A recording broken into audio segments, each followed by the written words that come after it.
Section 1.7, Simplifying Expressions. Let's look at the beginning of the section here at the bottom of the first page, page 88, where we define some terms. Right under Objective 2 in bold type it says term. A term. A term is a number, a variable, or product or quotient of numbers and variables raised to powers. And then they give a few examples. The thing to remember from this is that terms are separated by pluses and minuses, unless that plus or minus is buried in parentheses. So in this expression, how many terms? There are 3 terms separated here. Remember, signs belong to their terms. The last term is that -1.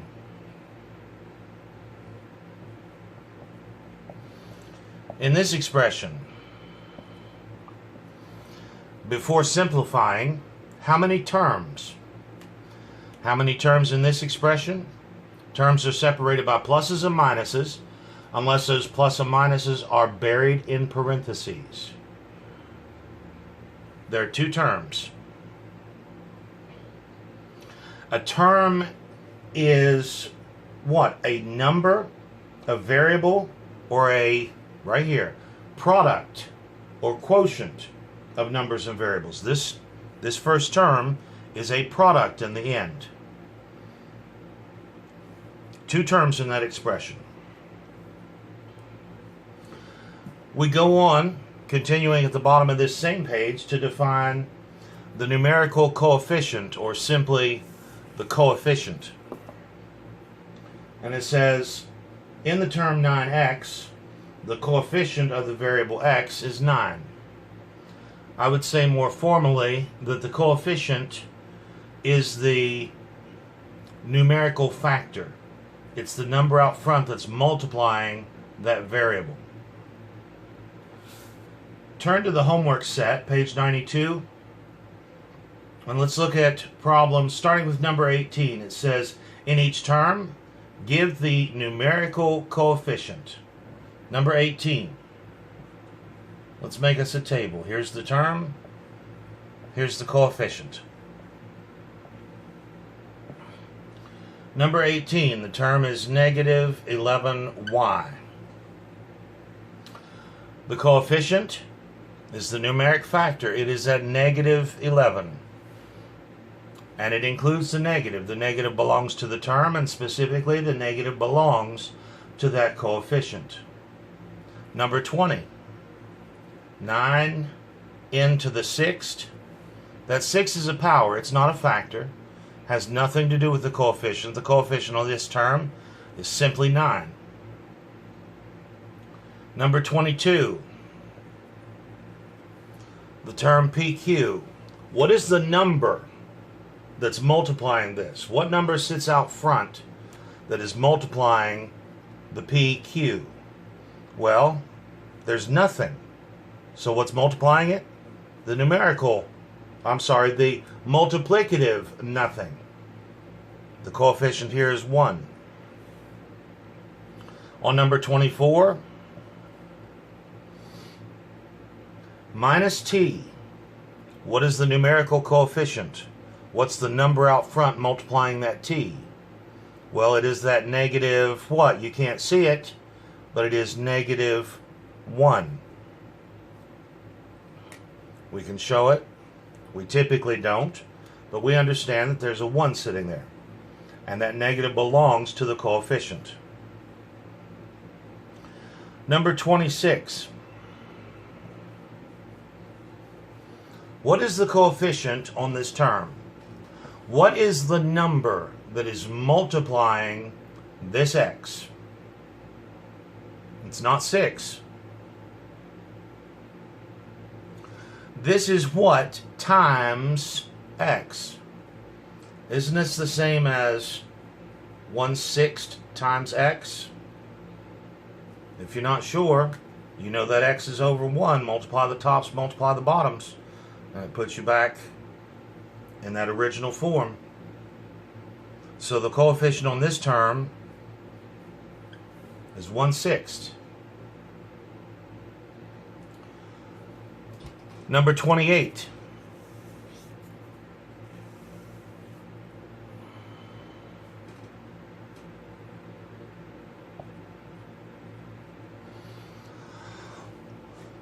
What is the coefficient on this term? What is the number that is multiplying that x? What is the numeric factor of this term?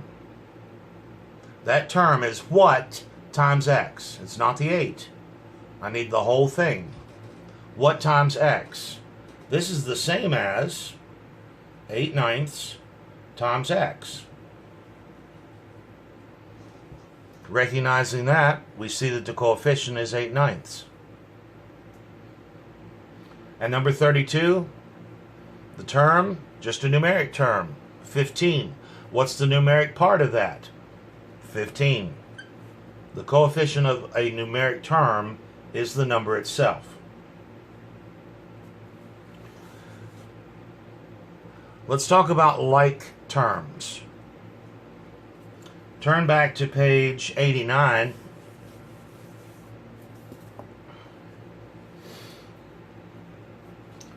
Right under Objective 3, just above the center of the page, it says terms with exactly the same variables that have the same exponents on the variables are like terms. Like terms match exactly in their variable parts. So like terms would be like 2x and 3x. Like terms would be 4yz and 5yz. Question: would 6zy also be a like term with these other two? Yes, because we know that multiplication is commutative. 6zy is the same thing as 6yz. So those are like terms.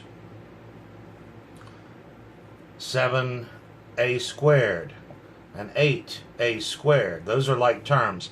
They match exactly in their variable part, including the exponents on those variables. Unlike terms,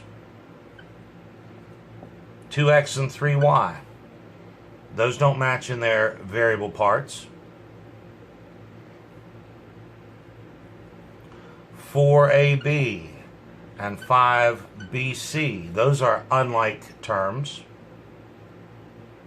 They do not match exactly in their variable part. The only thing that can be different in unlike terms is the numerical coefficient. 6z cubed and 6z to the fourth. Those are unlike terms. One of them is a z cubed, one of them is a z to the fourth. Those do not match exactly in their variable parts, including those powers. What about 7u squared v and 8uv squared? Those are unlike terms because the variable parts do not match, including the exponents. In the first term, the square is on the u. In the second term, it's the v that's being raised to the second power. And bear in mind that if I have numeric terms, they are like because they match exactly in their variable parts. Neither one has a variable part. So numbers like 9 and 10 would be considered like terms. The thing about like terms is we can combine like terms. And I'm sure you remember how to do this. 2x plus 3x totals 5x. This is similar to 2 inches plus 3 inches, total of 5 inches. The numbers tell you how many, and the variable part tells you what kind of term I'm dealing with. Now, do you remember why combining like terms works? And this is important to understand. We got so used to doing this, it's so simple, we often forget why this originally works. And it is a concept that will serve us well in chapters to come. If we look at 2x plus 3x in the light of the distributive property, I can undistribute that x. Not too sure about that? Well, start here, distribute that x back in. Doesn't it return you to the step above? So we undistribute that x, we use our distributive property backwards, and that gets my coefficients together. And now here in parentheses, obviously 2 plus 3 is 5, and what? Times that x. That concept will come into play several times over in this semester, and we will come back and review this idea from time to time. It is the distributive property that allows me to combine like terms. This section is about simplifying expressions. On page 90, we have a blue box at the very top, simplifying an expression, that gives me the conditions of a simplified expression. We already know one of these. We've already talked about one of these that's in fact not listed here. We know that in a problem, when we get to the bottom, if we end up with a fraction, that fraction what? Must be in lowest terms for the expression to be simplified. Fractions have to be in lowest terms. To that, we're now adding these conditions. Blue box, top of page 90. It says an expression has been simplified when the following conditions have been met. All grouping symbols have been removed. All like terms have been combined. All operations have been performed when possible. When all of those conditions are met, we know that we have a simplified expression. So let's turn back to the homework and consider several of these problems. Now, in these problems, the instructions read simplify. The only reason it doesn't say evaluate is because evaluate implies we're going to have just a number in our answer. In these problems, like number 42, our final answer will still contain a variable. So we don't call it evaluate, we say we want to simplify this expression. The only thing possible to do here is to combine these like terms. And so that one's easy enough. Number 44.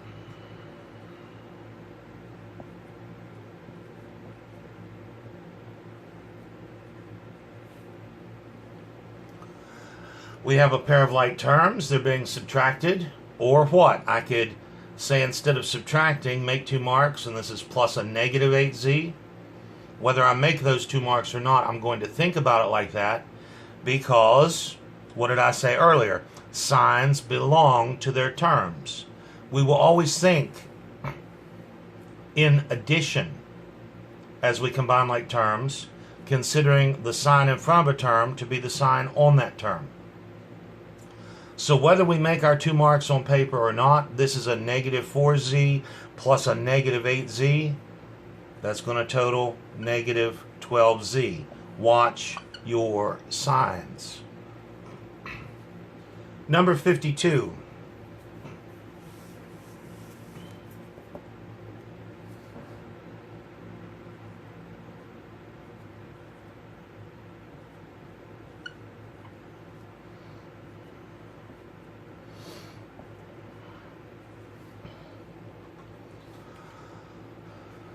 In order to simplify this, we, at least in our head, are going to recognize that addition, being both commutative and associative, means that I can rearrange this and group it however I want.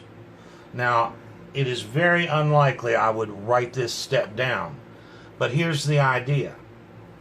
I want to get all of my like terms together. Now remember, addition is commutative, subtraction is not. And what that means is I have to keep the sign with its term. This is plus a negative 12r. So as I move my terms around, I have to keep negatives with their terms. That's a negative 6. That's a negative 4. That's a positive 16. So I have used the commutative property to gather my like terms together, my R terms up front, my numeric terms in the back. And, at least in my head, I'm going to say, well, I can add these like terms together, these R terms, as well as, now in order for me to use the associative property, this has to be addition. So instead of a minus 6 right here, I will make my two marks, make that plus a negative 6, and keep that negative with its term. Like I said, this is what's going on in our head. We realize that we can rearrange and group however we want, so long as signs remain with their terms. Here's a little bit easier way to do that on paper. Let's use some underlining to gather our like terms. Here's an R term. Here's an R term. Notice I'll underline the sign as well. We know that the coefficient on this R is 1, whether we see it or not. And I typically don't write that 1. If we need to, we can show it. We've got 1R minus 12R leaves me negative 11R. And then we've got a minus 6, minus 4, and a plus 16 that we need to add together. Minus 6 minus 4 gives me minus 10. Minus 10 plus 16, or 16 minus 10, is plus 6.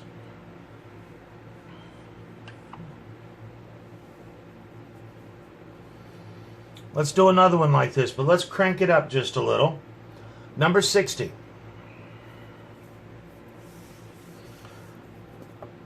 Number 60 is essentially the very same type of problem that we just worked, but this time some of my coefficients are fractions. This problem will still work the same as the previous. We just have to keep in mind our rules for dealing with fractions. So again, we're going to combine like terms. I've got an x term here and an x term there. I'm not ready to add those together. I need a common denominator. I have 3 numeric terms, which I'm not ready to add together. I want a common denominator. So, for my x's, for my x terms, I have a whole number and I have a fraction 1/6. Least common for these two is going to be 6. How do I rewrite this 8 in sixths? 8 is how many sixths? What divided by 6 will give me 8? Well, 8 times 6 is 48. So rewrite that 8 as 48 sixths. I'll come back and combine these in a minute. Let's look at our numeric terms. We've got sixths, we've got a whole number, we've got sixths. So once again, for my numeric terms, my least common denominator will be 6. This first term is good to go. Don't forget my plus sign right here. Just copied that down. My minus 7 becomes minus how many sixths? What divided by 6 is 7? Well, 7 times 6 is 42.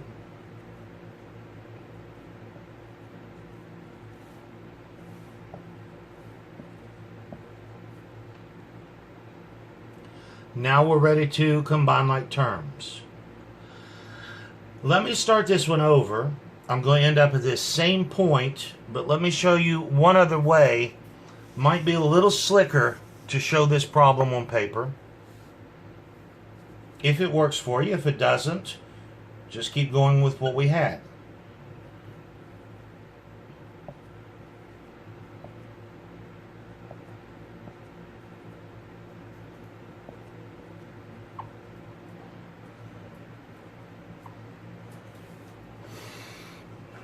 I'm going to get a little bit lazy here, and instead of writing an entirely new step, there's only a couple little things I need to change. What did we notice? My x terms need a common denominator of 6. So let me simply rewrite this term. Instead of plus 8x, change this to plus, what did we have? 48/6 x. Then 48/6 x plus 1/6 x, that's 48 of them, plus 1 of them is 49. 49 what? 49/6 x. And for my numeric terms, the only thing I needed to change was this -7. Rewrite him as a negative, and take your sign with you. You don't want to lose track of that negative. Watch your signs, right? We said we can rewrite him as 42/6.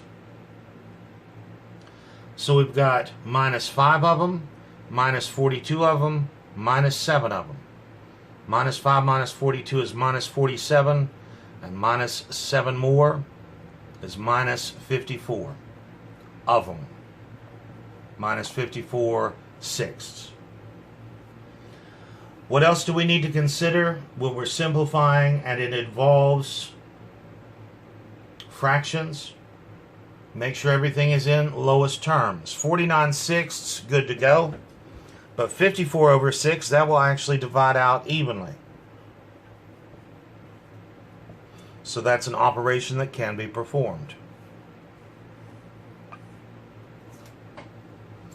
Now when you look this one up in the back, you might find that your answer looks like this.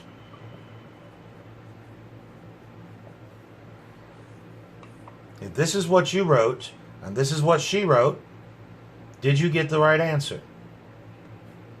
Yes, because addition is commutative.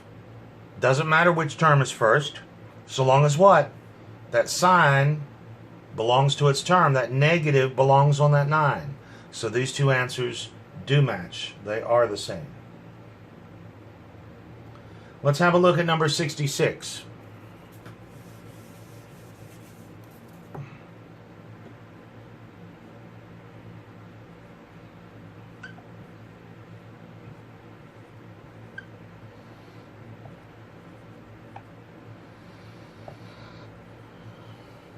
Simplify. To simplify includes removing grouping symbols. Now typically I would have to work in the parentheses first, but last time we discovered I can go ahead and perform this multiplication on the outside using my distributive property. So the first thing that we'll do here is distribute that 4 to drop these parentheses. That'll allow all of my terms to be out running around free. Right now there are 2 terms separated right here. There's this thing up front, and then there's this +7. Nothing I can do with that until those parentheses have been removed. So distribute the 4. That'll give me 24y plus 36, and then plus that 7. Now that everything is out from under the parentheses, we can consider combining like terms. The y term is all by itself, 24y.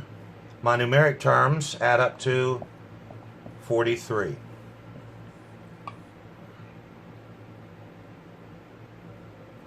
Let's try a similar problem. Number 68.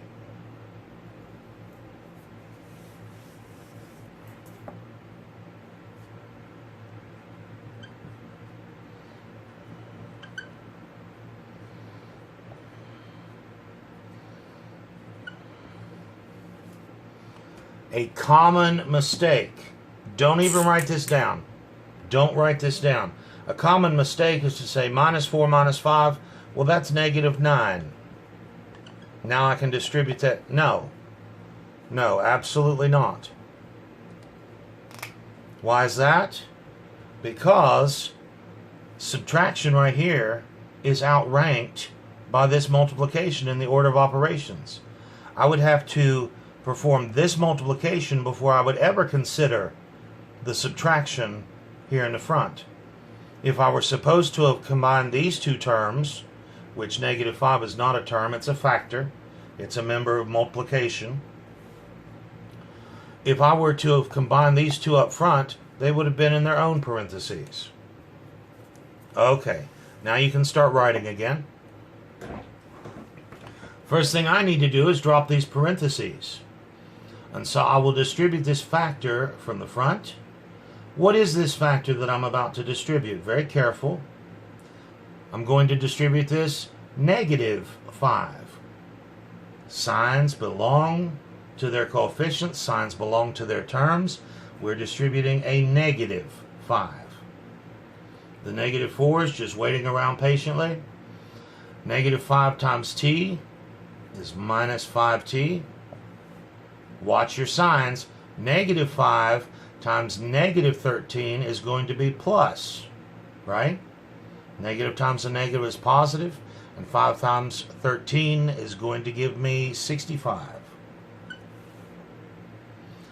I usually gather together my variable terms first, and so I'm going to get this 5t written down, and then I'm going to combine my numeric terms. That's basically what? 65 minus 4. 65 minus 4 plus 61. This is another one where you may look it up in the back of the book, and because the numerics happen to be first in this middle step, she may have written it as 61, gathering the numerics first, and then minus that 5t. As long as the correct signs are with the correct terms, you're still in business. Those two are the same. Number 76. I want to do number 76 because I want you to think, what is my best attack? What is my best approach to this problem?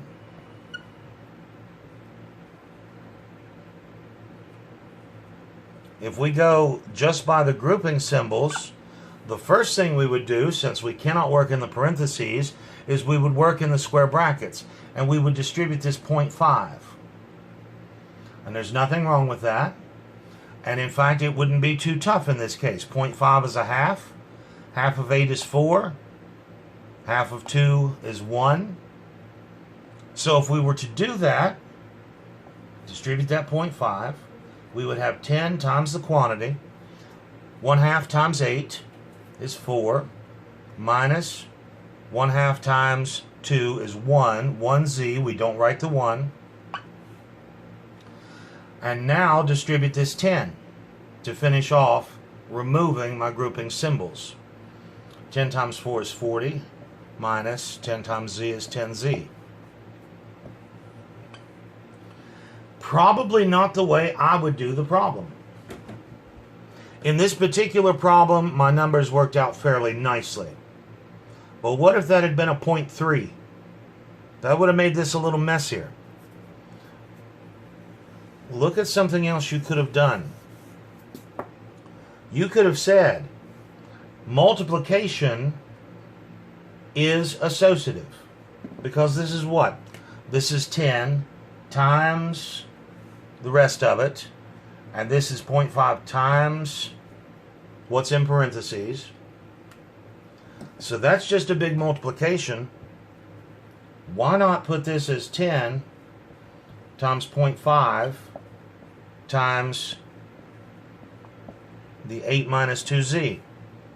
In other words, drop those square brackets because multiplication is associative. Then 10 times 0.5 is 5. I've gotten rid of my decimals. Like I said, in this problem, it wasn't that big a deal. We're multiplying 1/2 times some even numbers. But if this had been something any more complicated, I definitely would want to do it this way. That way, seeing that 10, getting together with a single decimal place, I know it's going to wipe out my decimal point and give me a whole number. So if you think, give this some critical thought as you work these problems, you might be able to make life a little easier on yourself from time to time. Finally, I'll distribute this 5 to get, and there's no surprise here, same answer, because I never broke the laws of algebra.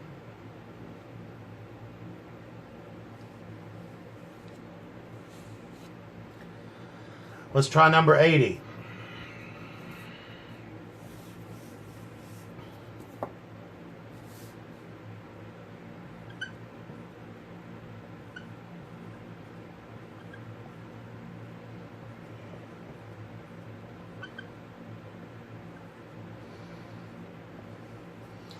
We have two groups of grouping symbols that we want to get rid of. We can drop this first set of parentheses by distributing this 3. We can drop the second set of parentheses by distributing what? This negative 4. Signs belong to their terms. Distributing the 3 gives me 6y minus 15. Distributing this negative 4 times positive 5y is minus 20y. And watch your signs. Negative 4 times negative 7 plus 28. And then it's simply a matter of combining like terms. 6y minus 20y, a difference of negative 14y. Minus 15 plus 28, that's just 28 minus 15 is plus 13.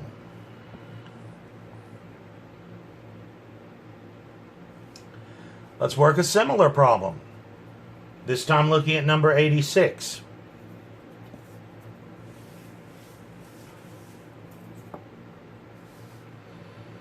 Throw back in some fractions.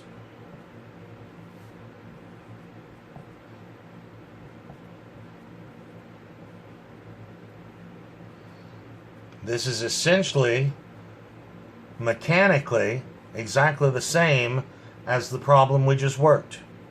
But it's got some fractions. But as I look more closely, I'm not too worried about this one. I see lots of cross-canceling going on. Here I have a denominator of 4, and both of these terms are multiples of 4. Here I have a denominator of 5, which is going to divide nicely into these multiples of 5. So here we go. Distribute the 1/4. 1/4 times 8. Well, that's just 8 divided by 4, isn't it? I mean, if we need to come over to the side, I'm hoping that this is straightforward enough that we don't. But we could think of this as 1/4 times 8 over 1. 4 goes into 8 twice. That's 2 over 1. We don't write over 1. 1/4 of 8 is 2. 2x. 1/4 of 16. 16 divided by 4 is 4. Distribute this negative 1/5. Watch your signs. Negative times a positive is negative. 1/5 times 20. That's just 20 divided by 5 is 4. Times that x. And negative 1/5 times negative 15 is going to be plus 15 divided by 5 is 3. So those fractions weren't too bad. They worked out pretty nicely. And then combine like terms. 2x minus 4x is minus 2x. Plus 4 plus 3 plus 7.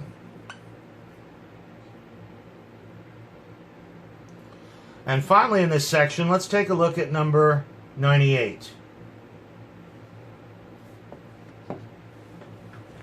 It says subtract this from that.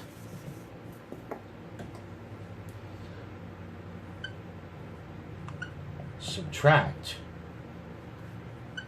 3x minus 5 from 2x minus 3. I'm going to tell you right now, I like this problem.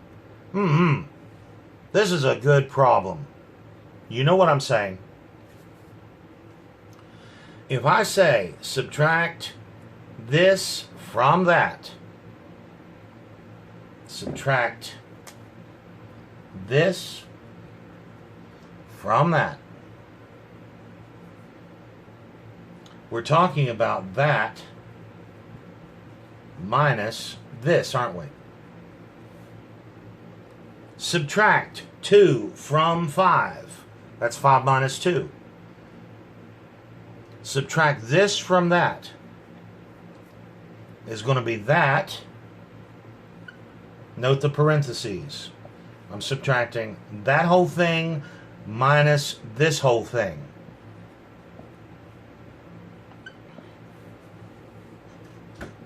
So those parentheses are necessary. And now we simplify. I can drop this first set of parentheses because addition is associative. That is, there is no number, there is no negative out in front that needs to be distributed. So this first set of parentheses falls right off. My second set of parentheses is bound by subtraction. In order to drop this second set of parentheses, I will need to distribute this negative. That's going to give me a negative 3x and plus 5, as we saw in the previous section. Now combine our like terms. 2x minus 3x is minus 1x. You never write a 1 as a coefficient. In a final answer, absolutely not.